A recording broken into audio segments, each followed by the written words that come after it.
Hi, everybody. This is John Murphy at Murtech.com with your daily news update. Okay, here we are on December the 17th in the year of our Lord 2025. And as usual, I've got some great information for you. So I'm going to go ahead and click over here, Murtech on Rumble. Okay, this is my Rumble channel, and this is the video we're going to be going over tonight, episode 1779. It says upcoming, but as you know, you are actually watching it, so let's go ahead and get into this. Okay, let me close out the chat, the live chat, and scroll down here and click the Show More button to expand out that description box. We have Black Conservative Perspective, Dr. Steve Turley, Rubin Report, and Wendy Bell Radio. Now, folks, I share Wendy a lot, okay? Now, let me know if I share her too much, because, I hate for you to get bored with the information that I'm sharing with you. I can always find other information, not quite as good as the way Wendy delivers it, but let me know in the chats, let me know in the comments if I share Wendy too much. And I'll try to scale that back a little bit. But anyway, I do need to give some shout outs to 3IO, just started following my channel. I guess that's maybe EIO's brother or sister, I don't know. Anyway, Life Rocks just started following my channel. Spurge just started following my channel. And Ten Truth Seeker just started following my channel. So thank you very much, folks, for following my channel. I greatly appreciate that. I hope you're tuned in, and I hope you enjoy the content. All right, Ms. Flintstone reposted my daily news wrap-up from last night, and Debbie BS reposted my episode 1778, so thank you very much for reposting this to help get the information out. Killface commented on my episode 1778. Cottonball31 commented on my episode 1778. Debbie BS commented on my extra 562A. Texas Alien ID 2020, Debbie BS, and Cole Mears commented on my extra 562B. Debbie BS commented on my extra 562C, 563A, 563B, and 563C. So Debbie BS must have had a lot of catching up to do.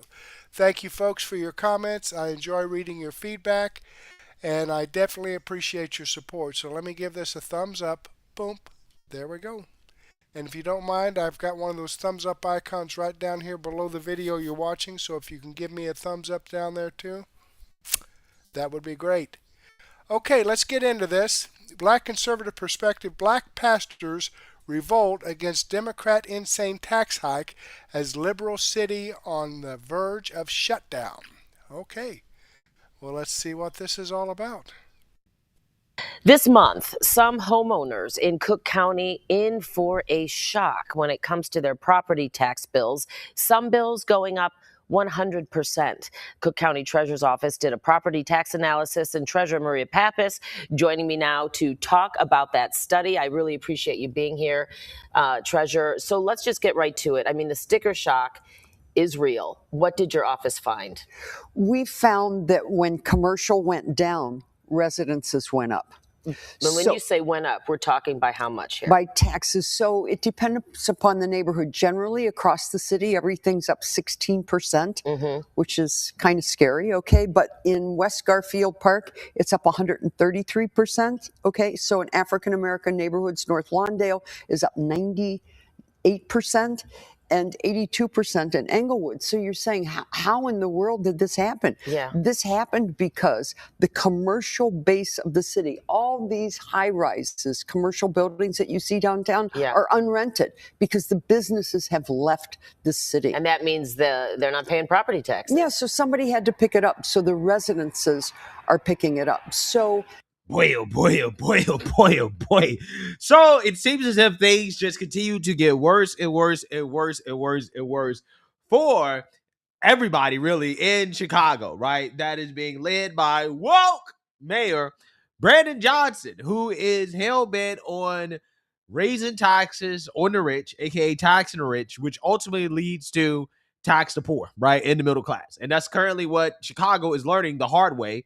And that has led to a full-blown revolt. Okay, black pastors are coming out in numbers, right? And they're revolting against the insane property tax increases that the so-called black and brown neighborhoods in Chicago are currently experiencing, okay? Because again, when you tax the rich, that actually means tax the poor. And stories like this are a great example of what I'm talking about. So without further ado, let's go ahead and get into this. Second installment of Cook County property taxes are due today, and a coalition of African-American pastors are demanding a rollback to the increases. They say there is a property tax emergency that is destroying neighborhoods in the city's poorest communities.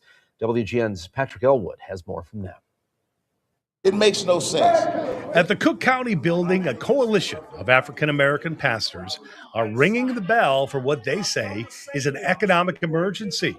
They say their church members from the west and south sides are being priced out of their homes because of skyrocketing property tax rates. The disproportionate and unjust property tax burden here in Chicago, while west and south side residents are being crushed by astronomical property tax increases. In Cook County, property tax rates are calculated by the Cook County Clerk's Office based on the amount of money requested, the levy, by hundreds of local taxing districts. No single government official, including the assessor or treasurer, sets the rates. Yeah. So understand that when it comes to the county, they're all run by Democrats, okay? They're all run by Democrats. So they may not place any blame on one specific individual, but just understand that this is all Democrats. Democrats are running the city of Chicago, okay? And Democrats are running the Cook County tax office. So Democrats all involved here, okay? Cook County tax assessor, this office determines the fair market value and the assessed value of more than 1.8 million parcels of property in the county. The assessor, again, does not set the tax rate or the final tax bill amount. The Cook County Board of Review, this quasi-judicial agency, finalizes the assessed values after hearing appeals from property owners. So they may not set the tax rate, right? But they do set the values. So if the values go up, then you're going to be paying more, right? If the Democrats say, hey, the value of your home all of a sudden is worth a lot more, right, than it was before, which again is what they did. This is a roundabout way of taxing people without actually taxing them, right? If they say the value of your home went up, right, a lot, okay, then you're going to get a higher tax bill. And again, in the case of these South Side and West Side residents, right? These black and brown neighborhoods, they're talking about more than 100% increase, almost 200%. That's insane, right? Absolutely insane for 1 year.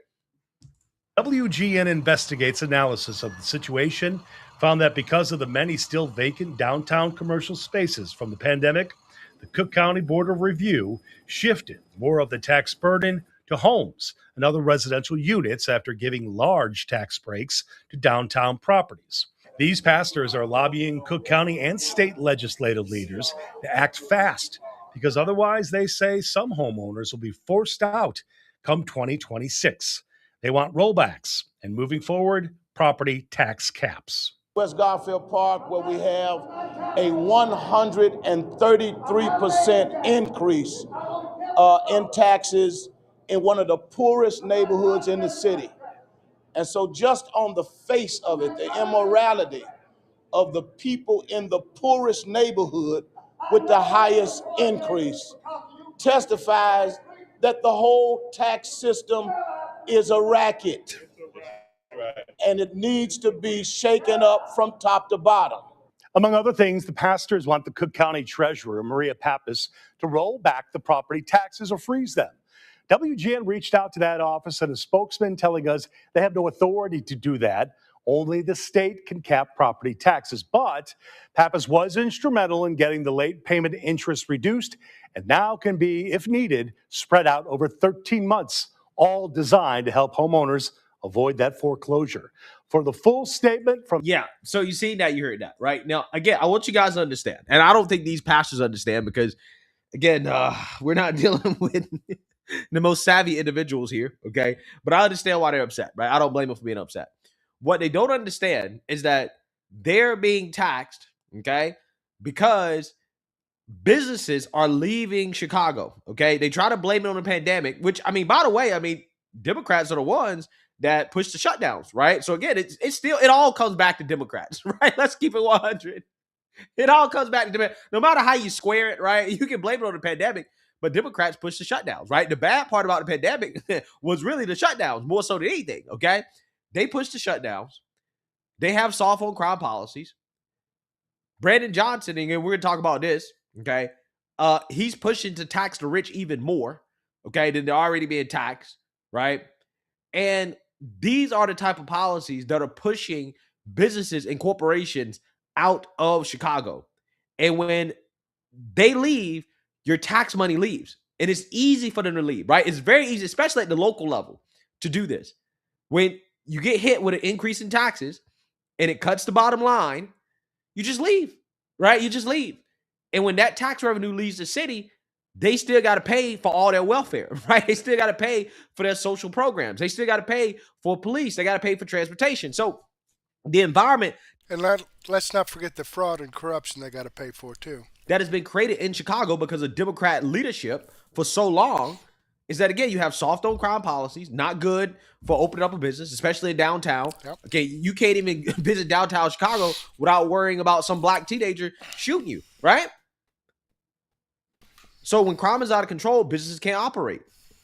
You had these shutdown policies during the pandemic. You got these tax the rich policies, okay? All of that stuff combined pushes businesses out of the city. And when the entrepreneurs leave, when the business folks leave, the poor, right, they're the ones stuck holding the bag because you got to get taxes from somewhere. You got to collect revenue from somewhere, right? Okay, there you have it. I'm going to go ahead. I'm like halfway through this video. If you want to watch more of it, the link is in the description box below. But, you know, this isn't new.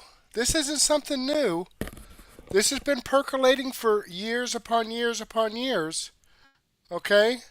And I think Bob Hope might have not the solution to it, but at least the cause of these people continuing to vote Democrats. These Democrat voters continuing to vote Democrat. This is Mr. Montgomery. I met him a few weeks ago in New York. Oh, how are you? You live here? Yes. Well, maybe you know what a zombie is. When a person dies and is buried, it seems there's certain voodoo priests who have the power to bring him back to life. How horrible. It's worse than horrible because a zombie has no will of his own. You see them sometimes walking around blindly with dead eyes, following orders, not knowing what they do, not caring. You mean like Democrats? There you have it. You mean like Democrats? Yeah. So there's too many zombies out there voting Democrat, is what it is. For some reason, they can't think for themselves and think, okay, let me see. I voted for this person, and my taxes are going up. There's more crime in the streets. It can't be that. I couldn't have been wrong when I voted, okay? I know that I voted correctly. So, you know what? I'm going to do it again. Okay, it's got to be something. It's got to be Trump's fault in Washington, D.C. that the crime is so high in Chicago and that the taxes are so high in Chicago. Because I know I didn't do anything wrong by voting Democrat because that's the way to go, right? Right? Yeah? Yeah? Okay. Whew. Okay, let me click on this Rumble link and show you that this video does come from Black Conservative Perspective. I am following his channel. I've given him a thumbs up. I hope you do the same thing for me. Okay, let's jump back here and see what we have from Dr. Steve Turley. Things just got a whole lot worse for Mark Kelly. If you don't know who Mark Kelly is, that's one of the Democrats, one of the zombies in Congress that made that video telling the armed forces members not to follow unlawful orders, as if Trump has given any unlawful orders. But let's take a listen and see what that's all about. On Senator Mark Kelly, this is really happening. This is emphatically not just a political scandal anymore. This is now a matter, a very serious matter of national security. The Pentagon ain't bluffing. For weeks, we've watched a group of Democrat lawmakers, the so-called seditious six, openly encourage our military to defy the commander-in-chief. They thought they were untouchable. They thought their rank and political office would shield them. And at least one of them is about to find out the hard way. They were dead wrong. Hey, gang, it's me, Dr. Steve, your patron professor, here to help you make sense of the madness as the far left desperately tries to stop the unstoppable rise of a new conservative age that you are making happen all over the world. So if you want a front row seat on how you continue to change the world in ways you never even imagined, make sure to smack that bell and subscribe button. We are watching a sitting United States senator in real time face the very real possibility of a military court-martial for what War Secretary Pete Hegseth is calling a blatant act of sedition. The latest news coming out of the War Department is that the Pentagon investigation into Mark Kelly's involvement in the Seditious Six video that called the military to basically mutiny against Trump has now escalated to what's called a full command review. This is the last stage before an official court-martial. It's being reported that as of last night, the Pentagon officially upgraded the preliminary inquiry into what's called an official command investigation. This is the real deal. We're talking about the very real possibility of a sitting U.S. senator being recalled to active duty to face a court-martial. Now, if you don't know, Mark Kelly ain't just a senator. He's a retired Navy captain under the Uniform Code of Military Justice.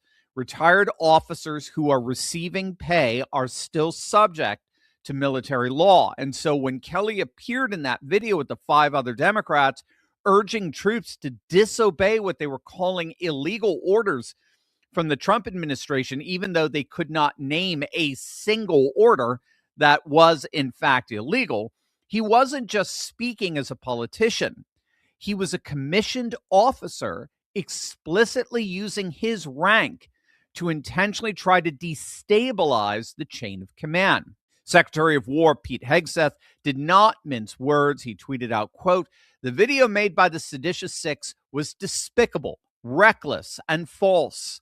Encouraging our warriors to ignore the orders of their commanders undermines every aspect of good order and discipline. Their foolish screed sows doubt and confusion, which only puts our warriors in danger." And he went on to note that while 5 of the 6 individuals in that video do not fall under the UCMJ, or the Uniform Code of Military Justice, Mark Kelly most certainly did, and that he continues to draw salary from the U.S. military.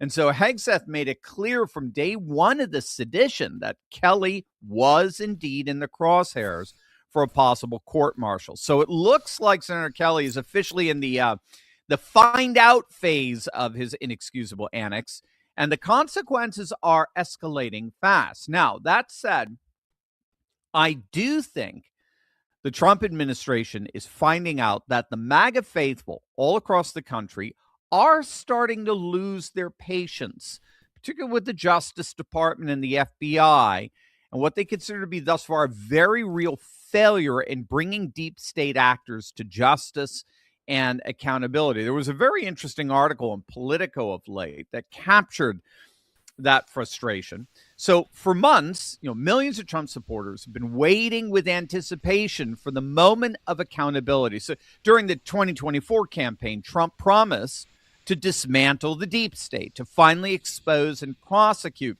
the officials, the unelected bureaucrats, the political operatives that have all been conspiring against Trump and his supporters for years. And he assured his base that his second term would be different. It would be unrestricted. It would be consequential. But now, nearly a year into his second term, the patience is starting to wear thin for many. Trump's Justice Department has failed to deliver the high-profile prosecutions that his base expected. While the administration's opened investigations and pursued aggressive policies and indicted figures like James Comey and John Bolton, the smoking gun arrests of figures like Hillary Clinton or the inner circle of Obama and other perceived deep state operatives just simply have not materialized. And if we're honest, I think the breaking point here came with the Epstein case, because for years, MAGA influencers and insiders and the like, they were promising the release of a secret client list that implicated wealthy and powerful elites around the globe in trafficking conspiracies. I mean, it's claimed at least one victim, Prince Andrew, but he's just the tip of the iceberg. And then you had the Justice Department openly deny that any such list exists, contradicting Attorney General Pam Bondi's own public statements that she had the list on her desk. And then when the FBI claimed that the Epstein case was closed as far as they were concerned, I mean, some serious frustration exploded among the base. And that's when you had pollsters like Rich Barris, Mark Mitchell. That's when they were saying they noticed a serious rupture in the Trump coalition. Okay, I'm going to jump in right here and add a little bit for Dr. Steve Turley. Maybe he's going to get into this. I haven't listened to this entire thing. But some of that information that was promised to the people, they have to have official documentation before they can release something. Otherwise, it's just speculation. Now, if you recall, they found some information at the FBI in burn bags that somebody neglected to throw in the incinerator. Who's to say that that information that Pam Bondi was given had been picked through, and the important information like high-profile people that should be arrested or at least identified, that some of that information had not been picked through and removed. It's easy for someone to come into her office and say, okay, here's the information we have, and it not be all the information, because that's what I assume happened. She thought it was there, but it was nothing but information that had already been released, which points to nothing. So, in all fairness, Pam Bondi is not the one that goes searching through these files. Neither is Cash Patel searching through files or Dan Bongino searching through files. There are people out there that are supposed to be doing that. And if they're not faithful to make America great again, if they've got a grudge against the Republican Party and they don't give a shit if America is first or if America is made great again, they're going to not release that information. They're going to hide it. Okay, they're going to shred it. And it may have already been shredded or burned before Pam Bondi got in that position. All right, I'm a little bit disappointed in Pam Bondi as well. But we have to look at this objectively and fairly. Who's to say that that information even exists? Just like Hillary Clinton, when she banged up her Blackberries, cell phones, with hammers, and when she used bleach bit on her servers and she wiped the data off of them. Did you wipe your servers clean? What, you mean with a cloth? Now, those situations were all wrong and all unlawful. But I guess the statute of limitations, I thought it was 7 years, but I guess in Washington, D.C., it's only 5 years. Just long enough to last out for the next president. And as long as you have Democrat judges that's going to dismiss cases, kind of like they did with Comey and Letitia James, then we're just spinning our wheels. It's going to take a lot longer. Like he said, it's easier said than done. It's going to take a lot longer simply because we got more cleaning to do from the inside out. And every time Trump does something, there's some liberal judge out there that throws an injunction against it to prevent him from moving forward. He's not going to break the law, okay, because he's going to be out of office here in 3 years, and they will come after him if he actually breaks a law. So if there's something that he's supposed to do, he's going to go the straight and narrow. That's what he has to do. Otherwise, if he doesn't, then whatever case he puts together is going to get thrown out of court because he didn't follow the law. Just like, these open borders that we had and trying to get these immigrants out, these illegal aliens out. There's all kinds of shit up in arms about that. But you know what? That's the law. And if he didn't do it, he could possibly be subject to being impeached for not following those laws. So he's got a very narrow path to tread here. A significant number of that coalition felt betrayed over that. Not everyone for sure. There are plenty of people in the MAGA coalition that don't give a rip about Epstein. But there are a significant number of disaffected independent populists for whom those files represent the kind of accountability that needs to be brought to bear on our corrupt political elite. And that is exactly what prosecuting the likes of a Mark Kelly is ultimately all about. And I'm going to show you exactly why. This is going to blow your mind. But you know what else is going to blow your mind? Okay, he's going into a commercial now. There we go. Cocoa flavanols. So if you're interested in that, the link to his video is in the description box. You can click on it, and I'm sure he'll have a link to that. Above all else. And that is the chain of command. It's literally sacrosanct. Without it, the military wouldn't exist. When you have a senior officer suggesting that soldiers should decide for themselves which orders are legal based on which president is in office, you're inviting destabilization. You're inviting chaos. You are inviting mutiny. Now, as Secretary Hegseth pointed out, refusing an order you personally feel is questionable is actually illegal under the UCMJ. Ambiguity in the military gets people killed. By injecting political poison into the barracks, by deliberately attempting to politicize the chain of command, Mark Kelly betrayed the very uniform he once wore. He prioritized damaging the Trump administration over the safety and discipline of the men and women serving today. And I think we need to be clear here. This is emphatically not about punishing a Democrat. Okay? As tempting as that might be, it's fundamentally not about punishing. If these were Republicans, we should be up in arms. It's about preserving the military as an institution. If retired officers are allowed to lead soft mutinies from the Senate floor without consequence, we don't have a military anymore. We have armed political faction. We have tribalized militias. We don't have a military. We have Mogadishu. We basically have warlords. What's so key here is that the Trump administration is not weaponizing the military justice system as so many in the legacy media are accusing them of doing. They're restoring it. They are restoring military justice. They're sending a very clear message. You could be a senator or you could be a retired officer, but you can't use one title to destroy the discipline of the other. Mark Kelly wanted to play a very dangerous game with military discipline. Now he's finding out that the Uniform Code of Military Justice plays for keeps.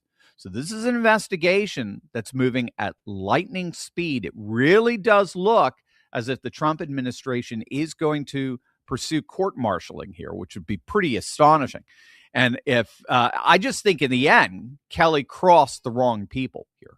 They are clearly very, very upset, and they want to make an example out of this guy. So we could be seeing charges filed within weeks if Mark Kelly is court-martialed. If a U.S. senator is court-martialed, it will be the biggest political earthquake in decades. But it's one that's not just politically necessary to satisfy the MAGA base. It's necessary for the very integrity of our national security. So we'll obviously be keeping a very close eye on how things play out. But I want to know what you think. Are you losing patience with waiting to see the perp walks of deep state actors? Or are you trusting the plan? Let us know in the comments section below. And as always, make sure to smack that bell and subscribe button for breaking news and analysis you're not going to hear anywhere else. Love. Okay, so there you have it. And yeah, I'm getting impatient. I'm sure a lot of people are out there, but we need to think about this. Okay, suppose that this Democrat senator does get court-martialed. Can you imagine what's going to happen with the mainstream media and the other Democrats about how they're going to badmouth Donald Trump? I mean, we're coming up on the midterms. It's 11 months away. Okay?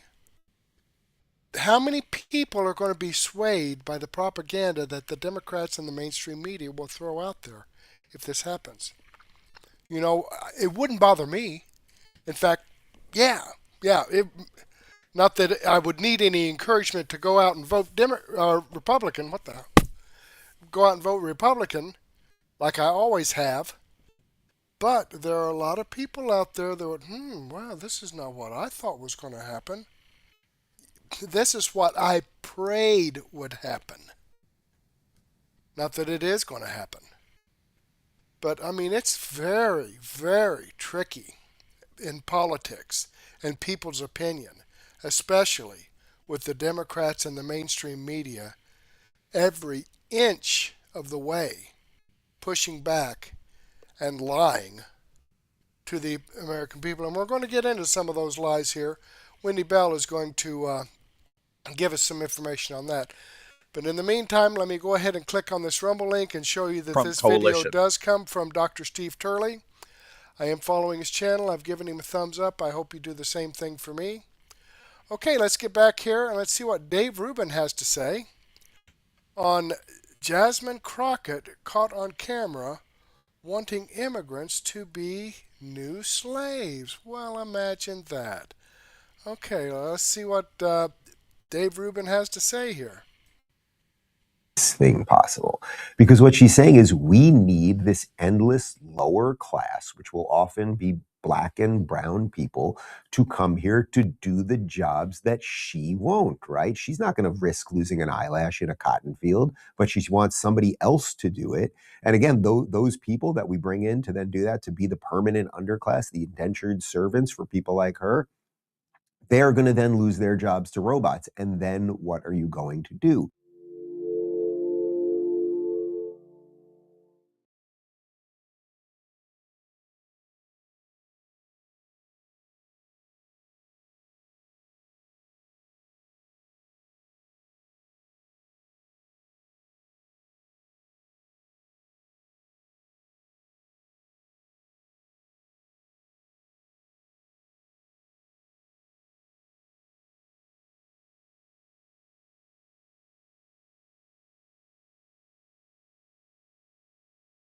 Okay, I had a little glitch there. Sorry, folks. That video here here we go. Hopefully we can get this. We done picking. Yeah, there we go. It's at the beginning here. I forgot to move it back to the beginning. It ended, and sorry. But that's my mistake. That wasn't Rumble's that time. Here we go. We done picking cotton. Here's Lady Eyelash's Jasmine Crockett explaining how she has to educate people on what immigrants do. So I had to go around the country and educate people about what immigrants do for this country, or the fact that we are a country of immigrants. Right. The fact is, ain't none of y'all trying to go and farm right now. Okay, so I'm lying. Raise your hands. You're not. We done picking cotton. We are. You can't pay us enough to find a plantation. Not feeling well. I haven't cursed yet. Okay, lady, again, it's an illegal legal distinction that you seem not to be able to make. Nobody's asking you to pick cotton, although I think you'd be better qualified to do that than be senator. Also, robots and AI are going to be doing all of those things. So in some sense, she's telling you the most racist thing possible. Because what she's saying is we need this endless lower class, which will often be black and brown people, to come here to do the jobs that she won't, right? She's not going to risk losing an eyelash in a cotton field, but she wants somebody else to do it. And again, those people that we bring in to then do that, to be the permanent underclass, the indentured servants for people like her, they are going to then lose their jobs to robots. And then what are you going to do?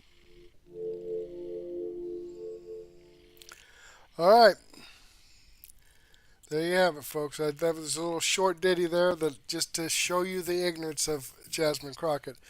And I know that, getting into AI, and if AI, if it's controlled, as long as it doesn't take over the military and then kill all human beings, like in the Terminator, there are going to be a lot of jobs that are going to be replaced. I mean, you go into McDonald's or, Taco Bell, any of the fast food restaurants for the most part, you go to the kiosk and you order your food. You don't go up to the counter. They don't have 2 or 3 people at the counter anymore taking orders. You order at the kiosk. Okay? Those are replacing jobs. Now, when you go through the drive-through, you actually talk to a person.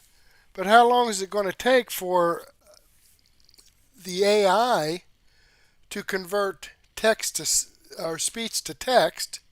Which, I mean, they do that all the time now.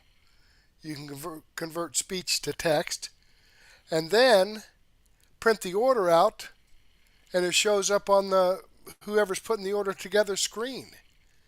You won't even need a person for that. And then you make your payment. You don't have to have a person for that anymore. You go to the grocery store. You can go through the checkout, self-checkout. So that is the thing that's going to be replacing people. But there will be other positions that open up. Who's going to be taking care of the AI computers and things of that nature? Now, if we think back 125 years ago when automobiles first came out, can you imagine if you were in the horse industry?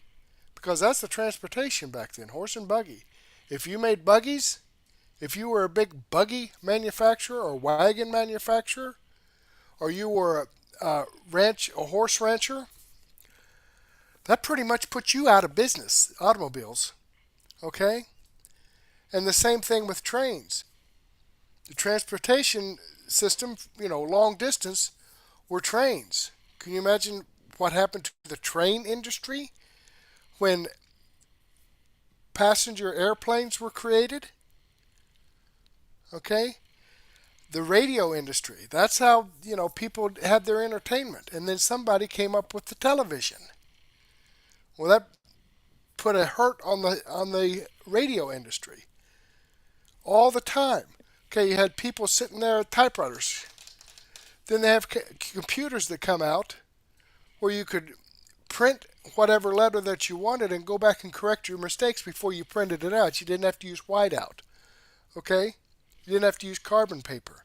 You could print as many copies as you wanted of this letter or document or whatever. So there has been innovations throughout the industrial revolution, and there will continue to be. But there's always been enough jobs for people. And there will be enough jobs for people, even with AI taking over some of these jobs. Industry has taken over jobs for over 100 years, 150 years. Okay? So this is nothing new. Let me click on this Rumble link and show you that this video does come from the Rubin Report. I'm following his channel. I've given him a thumbs up. I hope you do the same thing for me. Okay, let's jump back here and see what Wendy Bell has to say. I seem to be doing an awful lot of blabbing this evening. I hope that doesn't get on your nerves. But let's get in here to Wendy Bell Radio. Is she even American? I don't know. Let's see what this is all about. Elon, she must be talking about her.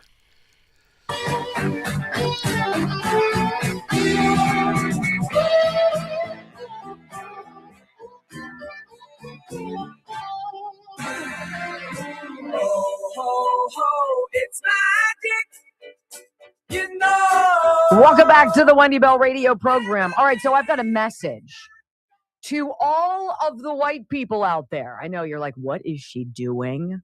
I'm just going to say this. Look, we have to stop playing for letting them play the racism card against us and threatening us with that word to keep us from speaking out. Okay, here's what I mean.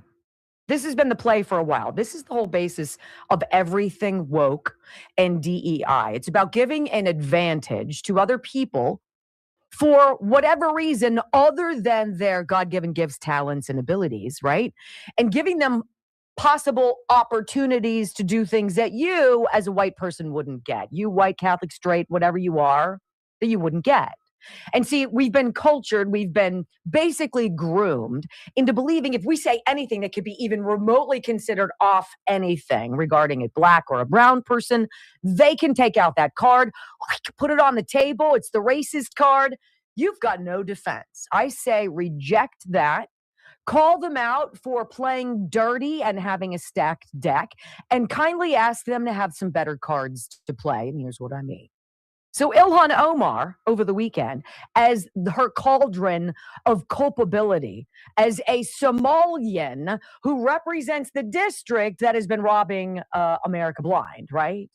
The heat is cranking up, and so she came up with a story that her son was apparently hassled, created the illusion that he was racially profiled by ICE agents, right? So I want to read this to you. She says her son was pulled over by ICE agents. This is on slaynews.com. Slay, S-L-A-Y. Representative Ilhan Omar alleged during a Sunday interview that her son was, quote, pulled over by Immigration and Customs Enforcement agents after a late-night trip to Target. Well, it was interesting because ICE officials were like, say what? I don't recall that. And so they started doing some digging. Anybody? Bueller? Hey, Phil. Phil?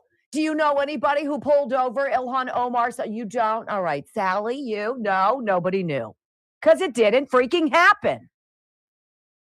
They said, no way. There is no record of any such encounter. As Slay News previously reported, Omar told CBS Minnesota's WCCO that ICE had stopped her son and only released him because he always carries his passport to prove his identity. Omar claimed yesterday, after he made a stop at Target, he did get pulled over by ICE agents, and once he was able to produce his passport ID, they did let him go. Well, let us see your citizenship documents, Ilhan, while we're talking about proof, and we'll dig into that soon. And so this is very interesting. According to Newsmax correspondent James Rosen, ICE says the incident never occurred.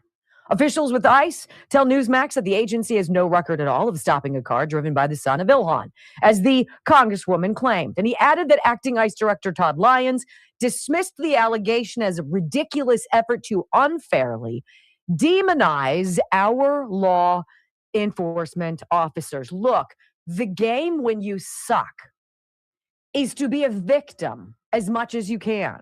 And if you're black or brown, you think you have baked into your skin the victim card. Well, you know what? America is tired of that. We're so tired of that. We're so tired of you lying when there is actual racism out there. We've established this. It exists. I don't see it in my neighborhood. I don't hang out with people who are like that. But you know it exists. Is it the story of America? Is it chapter 7 of the United States tale? It's not. But it is a very useful, though often played, trump card. And it doesn't have any more value. I'm tired of that. Look, the whole thing baked into this Minnesota fraud nightmare involving Somalians is the fear of white people being called racist for calling it out. What kind of a one-celled organism are you, albeit without a spine, to allow people who should not be here to rip off the hardworking people of this country because you're worried about being called racist? Oh, come on. Enough is enough. Tim Walz, you're the biggest wuss ever. No wonder he was all about tampons in the men's room. He probably needs them. This is on you, Governor Walz. Your watch. your purview, and you freaking knew. Okay, I'm sorry, I got to jump in here again. And you know this racist card, that is totally ridiculous. You know, these Somalians in Minneapolis, in Minnesota, that are so corrupt. I mean, there's proof of it. The people have even been convicted of it. But it's racist to go after them? Is that what they're saying? So my response to that is, so you're saying because they're from another country, because their skin may be a little bit darker than mine, that it's okay for them to break the law? Because that seems like to me that concept is racist. Because you're saying it's okay that they do illegal stuff simply because they're from another country and simply because their skin is a different color than mine. Isn't that racist? The same thing with allowing them to just walk across the border simply because they're from another country and simply because their skin is brown. That's being racist by allowing them to break the law. Am I barking up the wrong tree here, or what? Is what I'm saying make a little sense? That should be the response that's given back. Oh, okay. Just because they're from another country or just because their skin is brown, it's okay for them to be here illegally? It's okay for them to break the law? It's okay for them to go out and rape people? It's okay for them to go out and murder people? It's okay for them to rob and steal from people and taxpayer dollars? Is that what you're saying? Simply because they're from another country or their skin is a different color?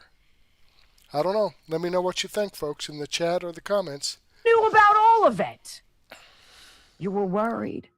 You needed them to vote for you because in Minneapolis, if you don't get 80,000 Somalians who amazingly 100% all vote Democrat, you don't win. Notice how it's never about ideas. It's never about actual strategy. This is Affordable Care Act. This is how you get in this stupid position we're in now, a race against the clock. People are going to lose their subsidies. Well, whose freaking fault is that? It's not the Republicans who voted 100% against it. Enough already. So pay close attention to the stories that come out. As these people, the Somalians, Ilhan Omar, anybody in Congress who wants to play a victim card based on what they look like, I have a message to them. Start delivering to the American people.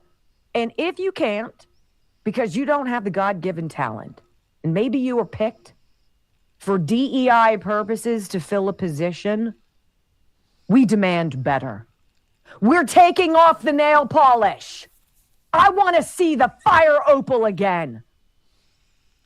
We deserve that. We work hard for that. We pay God how much in taxes for that? For once, stop letting the family called America down. We've got a great dive thanks to Liz Collin, investigative reporter in Minneapolis. She's got somebody else on. Earlier in the week, it was a TSA agent who saw the suitcases full of cash, right? And the Somali guys pulling it through security.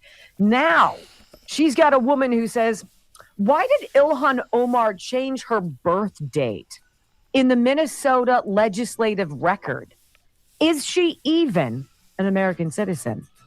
I'm going to go with she's not. Next on the Wendy Bell Radio Network. All righty, let me get this up here after her break at the bottom of the first hour. Tim was octopus. Dude, you need it, and I did not expect. I'm good with that. Well, welcome back to the Wendy Bell radio program. Look, I did not expect it, and I did not expect it from this individual, Linda McMahon, education secretary, to be the one to call out Tim Walz and say, dude, you need to go. You need to go. And her reasoning, the many tentacles on this octopus of suck, if you will, called fraud. And the nexus, it seems like so much of it is in Minnesota, but you know it's all over. You know it's not just Minnesota. These stories of the American taxpayer being robbed blind because of a lack of oversight, a lack of care, a lack of backbone, whatever it is, or even in Ilhan Omar's own words, a lack of guide rails, right? She's right. Where is the oversight? Who's paying attention to where the money is going? Is anybody awake out there? Well, yeah, Linda McMahon. And she says nearly 2,000 students, college students in Minnesota, have been ripping off the college loan system, the student aid system. Come on. She calls them ghost students. And she said they received $12.5 million. Wait, what?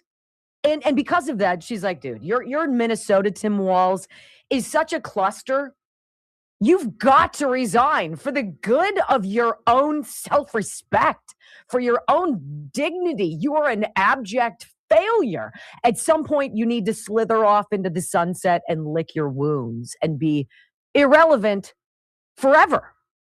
So in Minnesota, home to the largest population of Somali immigrants in the U.S. and the site of numerous fraud investigations, fraudsters received $12.5 million in student loan and education grant money, according to a letter Education Secretary Linda McMahon sent to Minnesota Governor Tim Walz. And the letter calls on him to resign and states that a new fraud prevention system at the department has found, ready? Over $1 billion in attempted financial aid theft, including by international fraud rings and artificial intelligence bots. Your careless lack of oversight and abuse of the welfare system has attracted fraudsters from around the world, especially from Somalia, to establish a beachhead of criminality in our country, McMahon wrote. As President Trump put it, you have turned Minnesota into a fraudulent hub of money laundering activity. At the beginning of this year, the U.S. Department of Education became aware that fraudulent college applicants, especially concentrated in Minnesota, were gaming the federal post-secondary education system to collect money that was intended for young Americans to help them afford college. She referred to the students or the fraudsters as ghost students because they were not ID verified and often did not live in the United States, or they simply did not exist. And noted that in Minnesota, 1,834 ghost students were found to have received $12.5 million. That's about $7,000 each. It's a lot of money. Every dollar is a lot of money, right? Somalians, fake students.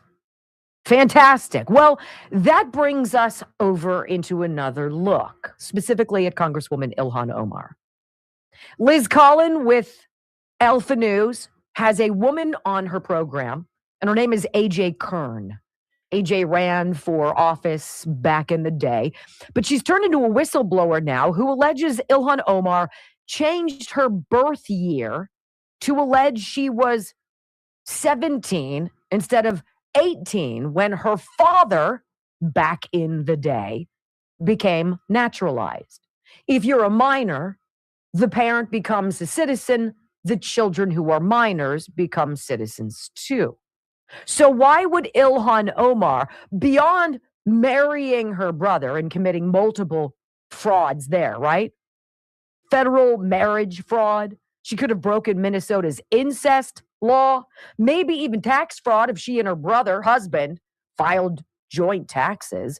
Tom Homan says he's pulling the records in the files to determine if she's actually a citizen, you guys. This is amazing. Let's listen to this AJ Kern as she details how and why she managed to dig up Ilhan Omar's backstory. Listen. I had figured out that she actually wasn't a minor when her father could apply for naturalization. So it kind of blows a hole in her story that she obtained naturalization or citizenship when she was 17. On top of that, not anyone has ever verified her citizenship, not the Minnesota Secretary of State, the FEC, or Congress itself.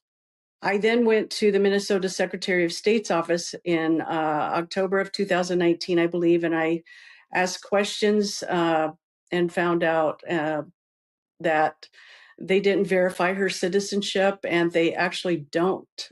So how do you verify their citizenship if they're foreign-born? But that's outside of our realm. There's no authorization in the statutes for us to follow, double check on people, verify their status and things like that. They sign the affidavit. That's the certification statement, and that's just the way it is right now. There is no law that requires us, and in fact, because there is no law telling us to do that, we would be violating the laws by checking up on people. We don't verify everybody is a citizen.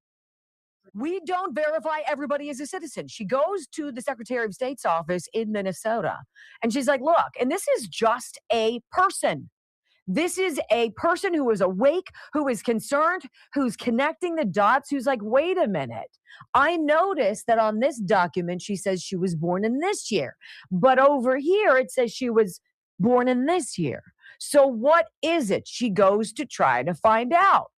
Do you have proof that Ilhan Omar is, in fact, an American citizen? Oh, we don't really ask for proof. In fact, they just have to sign an affidavit. And we're not even supposed to ask. We're really not allowed to. In fact, the woman doubles down. It's against, it's kind of against the law for us to get too netty. Are you kidding me? Are you kidding me? You want to talk about lack of oversight? Let's talk about people phoning it in. Phoning it in. Did you guys hear in the latest jobs report? 160,000 federal jobs taken away, gone. 70,000 federal people like that.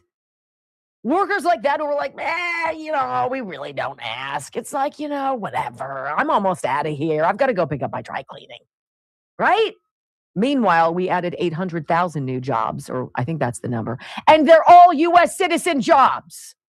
Thank you very much, Mr. President. So this woman, A.J. Kern, being interviewed by journalist Liz Collin, continues her story. She's like, so I go to the Secretary of State's office. They give me a closed door. And then they tell me, really, you're kind of barking up the wrong tree. Nobody really cares about this stuff. We don't keep records. So she's like, really? So Minnesota doesn't verify that candidates running for office are even U.S. citizens?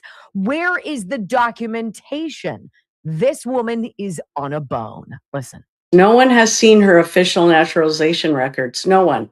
Not the Minnesota Secretary of State, not the Federal Election Commission, not Congress. And there is enough evidence now, especially in changing her birth year. I mean, who does that? Who goes to that effort of, I'm in Congress now and I've just noticed that my birth year is incorrect. No, that's a red flag. And I think there is enough evidence now that Congress has a job to monitor their own, and that's what they should do. They should have initiate a congressional inquiry just because there is enough evidence that calls into question whether she's actually a citizen.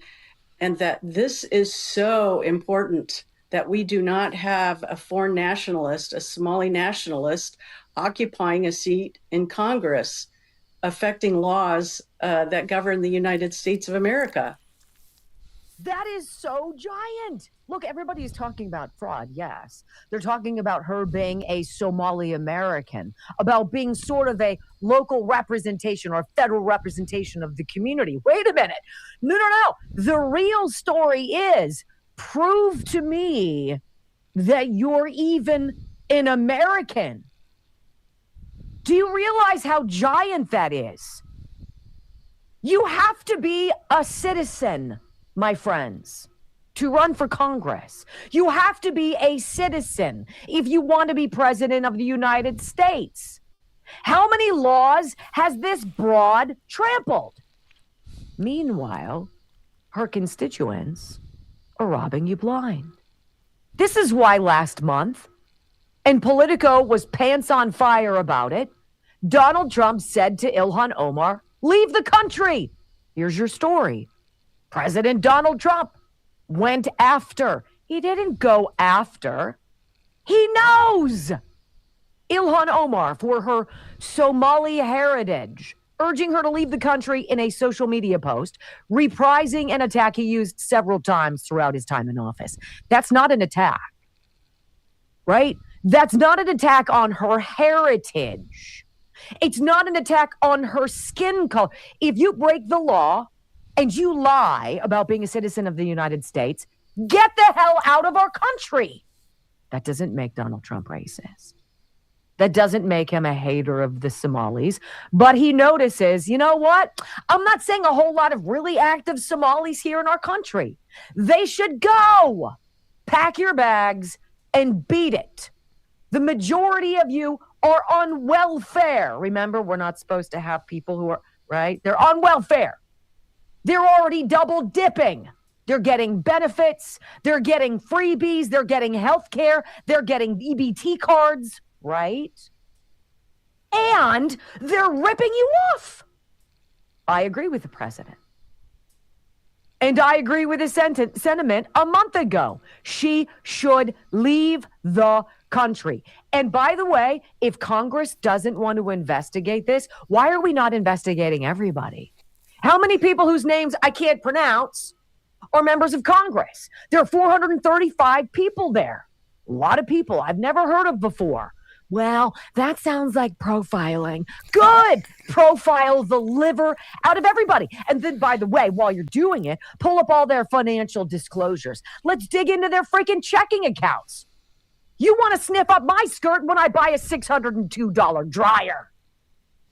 Can we not do one basic thing? That is the story, ladies and gentlemen. Is Ilhan Omar even a citizen of America? My answer? No. And she's desperate for you not to find out.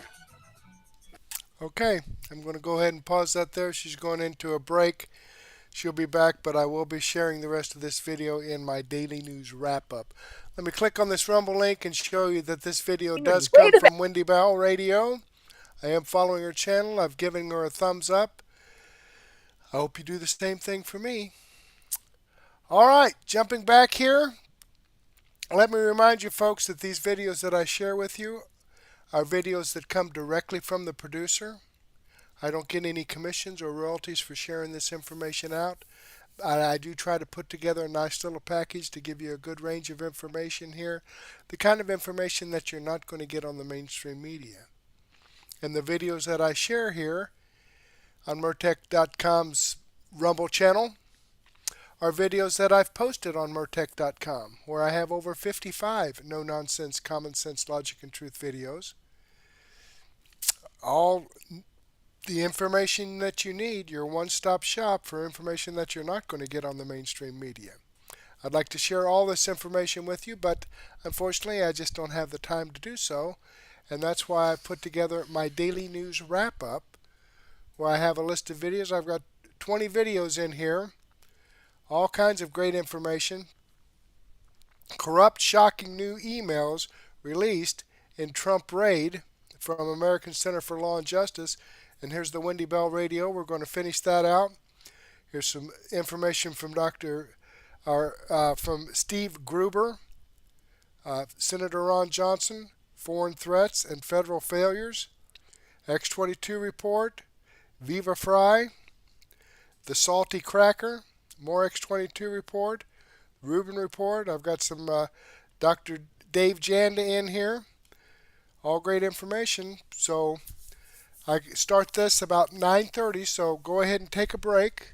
Grab a cup of coffee and a donut or a sandwich and a soft drink or a beer, and meet me back here at 9:30, and we'll get this going for you. Give me a chance to see if I need to make some arrangements in my playlist and get my Rumble studio set up. But in the meantime, I do want to thank you for being with me. Hopefully, I'll get to see you again later. And may God bless. But I do want to leave you with this one final message here before we take off. Guess what day it is? Guess what day it is? Huh? Anybody? Julie, hey, guess what day it is? Oh, come on, I know you can hear me. Mike.